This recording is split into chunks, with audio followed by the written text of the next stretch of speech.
Good morning dear students. हम आपके 10th class का lecture human I and colourful world study कर रहे थे। हमने स्टडी कर लिया था किसके बारे में? हमने स्टडी कर लिया था आपके एटमॉस्फेयर के बारे में, ट्विंकलिंग ऑफ स्टार्स के बारे में। आज सेकंड हम स्टडी करेंगे stars seen higher than they actual are, कि जो स्टार्स हैं अपनी एक्चुअल पोजीशन से बहुत ज़्यादा हाई डिस्टेंस पे, या आप डेफिनेशन ऑफ फिजिक्स में बोले तो अपरेंट पोजीशन पे दिखाई देते हैं, मीन्स एक्चुअल से दूर दिखाई देते हैं। ठीक है, तो देखिएगा आप क्या है इसके अंदर। द एटमॉस्फेयर या atmospheric reflection occurs in air layer of gradually change refractive index, कि जो एटमॉस्फेरिक रिफ्रैक्शन है वो ग्रेजुअली मीन्स लगातार चेंज होता रहता है। कौन सा? Atmospheric refraction occurs in air layer of gradually change refractive index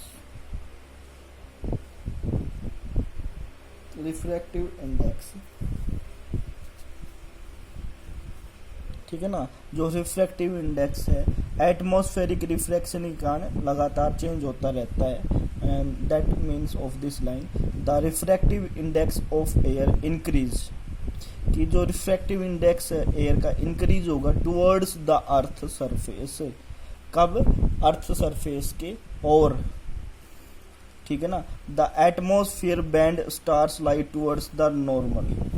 तो सिंपल सी बात है कि जो अर्थ सरफेस की तरफ जो आएगी अकॉर्डिंग टू नॉर्मल, वो क्या हो जाएगी? बेंड हो जाएगी, नॉर्मल की तरफ बेंड हो जाएगी। द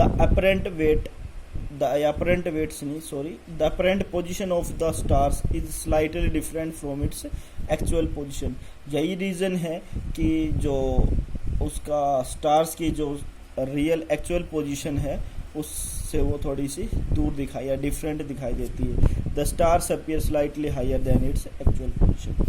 मैं अपनी लैंग्वेज में बोलूँ तो जो रिफ्रैक्टिव इंडेक्स है वो चेंज किसके कारण होता है? सिंपल सी बात है, सबसे पहला लिखोगे आप एटमॉस्फेरिक रिफ्रैक्शन का। क्या लिखोगे?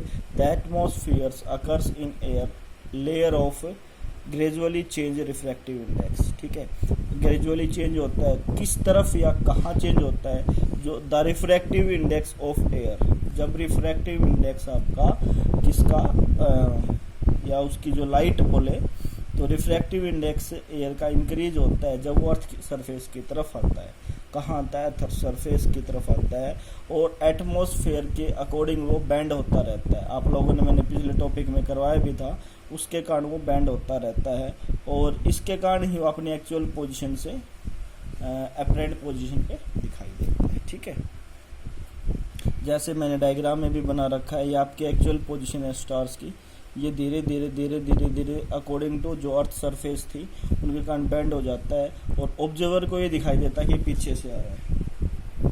डायग्राम में देखने से भी सब कुछ क्लियर हो जाएगा। ये इसकी पोजीशन थी, लेकिन देखने से पता चल रहा है इसकी अपरेंट जो पोजीशन है वो ये है, और रिफ्रैक्टिव इंडेक्स अर्थ सरफेस की तरफ आएगा तो डिक्रीज नहीं इंक्रीज होगा।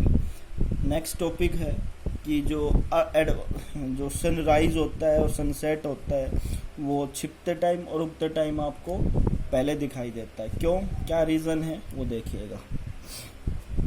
The sun appears is visible to us 2 minute before and actual sunrise, कि एक्चुअल सनराइज से 2 मिनट पहले and about 2 minute after the actual sunset. ठीक है ना, 2 मिनट पहले और 2 मिनट बाद तक दिखाई देता। जो रेड बोलते हैं वो आपको सांझ के टाइम में आपको छिपता हुआ दिखाई देता है। तो आप देखना कि जो एक्चुअल जो टाइम दे रखा है उससे 2 मिनट बाद तक या 2 मिनट पहले ही दिखाई देने लग जाता है, बिकॉज ऑफ एटमॉस्फेरिक रिफ्रैक्शन। एक सिंपल सा नाम है किसके कारण होता है, ये नाम लिखते हैं आपको। 2 नंबर है तो 1 या 1.5 नंबर आराम से दे देगा लिखने वाला।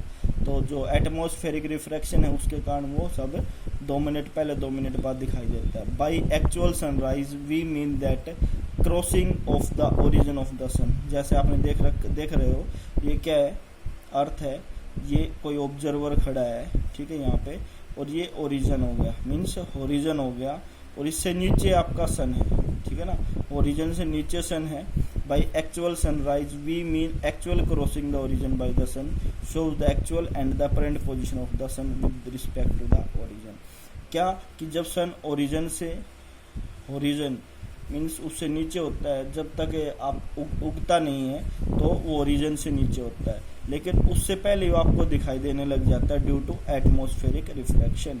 ओरिजिन लाइन से नीचे होता है तो आपको जैसे मैंने डायग्राम में दिखा भी रखा है, ठीक है ना, वो उससे 2 मिनट पहले आपको दिखाई देने लग जाता है, ठीक है। The time different between sunset and apparent sunset is about 2 minute, ठीक है ना, कि जब सनसेट में वे भी वही प्रोसेस होती है, आपको अपरेंट दिखाई देने लग जाता है ऑब्जर्वर से। ये एक्चुअल है और वो ऊपर दिखाई दे रहा है, डायग्राम में देखना, ये एक्चुअल सनसेट है और ये अपरेंट सनसेट है पोजीशन की।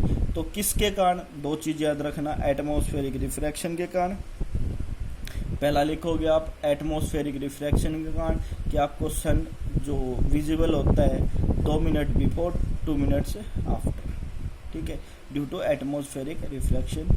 फिर सनराइज होता है तो वो किसके कारण होता है, मीन्स सनराइज होता है तो वो ओरिजिन को क्रॉस नहीं करता, जैसे मैंने डायग्राम बना दोगे तो भी नंबर पूरे मिल जाएंगे, ये चीज़ लिख के ड्यू टू एटमॉस्फेरिक रिफ्लेक्शन।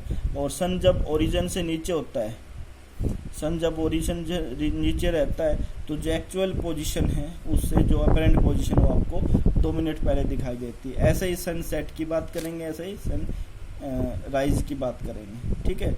और टोटल दिन की जो टाइम की जो लेंथ है वो 4 मिनट बढ़ जाती है, ठीक है, 4 मिनट बढ़ जाते हैं। देखा आप लोगों ने देखा होगा कि गर्मियों के टाइम में कि जो आपके दिन है वो बहुत बड़े होते हैं, कि जैसे 5-6 बजे आपको दिन निकल के आ जाता है और 7-7:30 तक सूर्यास्त होता है, मीन्स उजाला रहता है, 7:30-7 बजे उजाला रहता है। हम बात करें सर्दियों की, सर्दियों में 7 बजे तो आपका दिन निकलता है और 5 बजे आपको ऐसा लगता है कि अंधेरा होने लग गया है। तो देखो टाइम का डिफरेंस कितना हो गया है, ड्यू टू एटमॉस्फेरिक रिफ्लेक्शन के कारण सब चीज़ें पॉसिबल होती हैं। तो आई थिंक आज के वीडियो लेक्चर में आपको कोई परेशानी नहीं होगी, ठीक है। और आप वीडियो को पॉज करके भी आप अपने नोट्स प्रिपेयर कर सकते हैं। डायग्राम दोनों मस्ट भी कंपलसरी है, अगर डायग्राम बना दोगे और थोड़ा बहुत लिख दोगे तो आपको आसानी से नंबर मिल जाएगा। तो thank you, have a nice day.